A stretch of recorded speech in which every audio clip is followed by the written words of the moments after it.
श्री शिवाय नमस्तुभ्यम।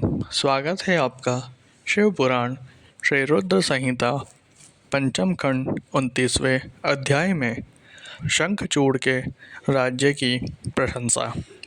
व्यास जी बोले, हे ब्रह्मा जी के पुत्र संत कुमार जी, जब संसार के सृष्टिकर्ता ब्रह्मा जी की आज्ञा से तुलसी और शंखचूड़ ने गंधर्व रीति से विवाह कर लिया, तब फिर क्या हुआ? उन दोनों ने क्या किया?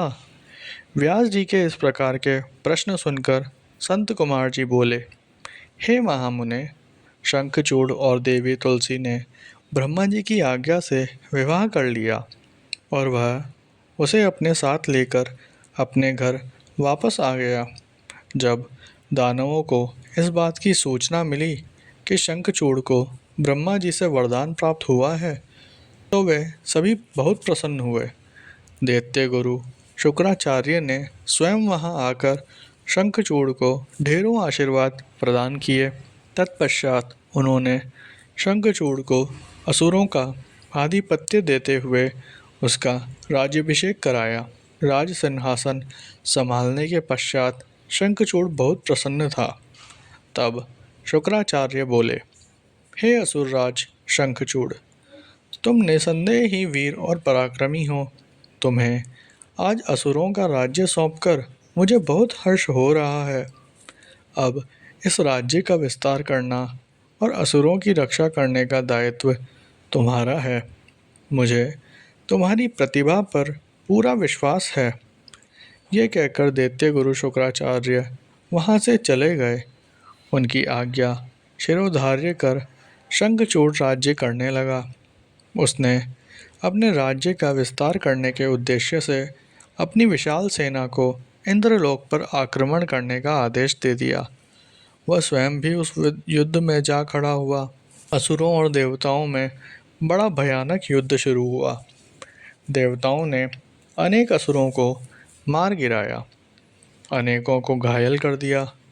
यह देखकर असुर सेना विचलित होकर इधर उधर भागने लगी। इसे देखकर असुरराज शंखचूड़ का क्रोध 7वें आसमान पर जा पहुंचा। अपनी पूरी शक्ति से युद्ध करते हुए उसने देव सेना को खदेड़ दिया। दैत्यराज शंखचूड़ से डरकर देव सेना तीतर बीतर हो गई और अपने प्राणों की रक्षा के लिए गुफाओं और कंदराओं में जाकर छुप गई। महाबली वीर प्रतापी शंखचूड़ ने स्वर्ग पर अधिकार कर लिया और स्वर्ग के सिंहासन पर विराजमान हो गया। सूर्य, अग्नि, चंद्रमा, कुबेर, यम, वायु आदि सभी देवता शंखचूड़ के अधीन हो गए। अनेक देवता शंखचूड़ के डर से भाग निकले। जो देवता वहां से भाग निकले थे, वे अपने प्राणों की रक्षा के लिए इधर उधर मारे मारे फिर रहे थे।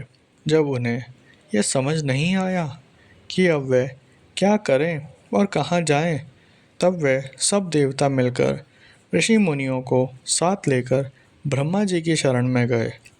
ब्रह्मा जी के पास पहुंचकर देवताओं ने उन्हें प्रणाम कर उनकी स्तुति की। तत्पश्चात उन्होंने शंखचूड़ के आक्रमण और स्वर्ग पर उसके आधिपत्य के बारे में सब कुछ ब्रह्मा जी को बता दिया। ब्रह्मा जी ने आश्वासन देते हुए कहा कि इस विषय में भगवान विष्णु ही हमें कोई सही मार्ग बता सकते हैं, अतः हम सभी को उनके पास चलना चाहिए। ये कहकर वह सब श्री हरि से मिलने के लिए बैकुंठ लोक को चल दिए। बैकुंठ लोक पहुंचकर देवराज इंद्र और ब्रह्मा जी सहित सभी देवताओं ने लक्ष्मीपति विष्णु जी की स्तुति की और उन्हें सारी बातों से अवगत कराया। देवताओं का दुख सुनकर विष्णु जी ने उन्हें ढाढ़स बांधते हुए कहा, हे देवताओं, आप इस प्रकार दुखी न हो। मैं शंखचूड़ के बारे में सभी को जानता हूँ। पहले वह मेरा अनन्य भक्त था।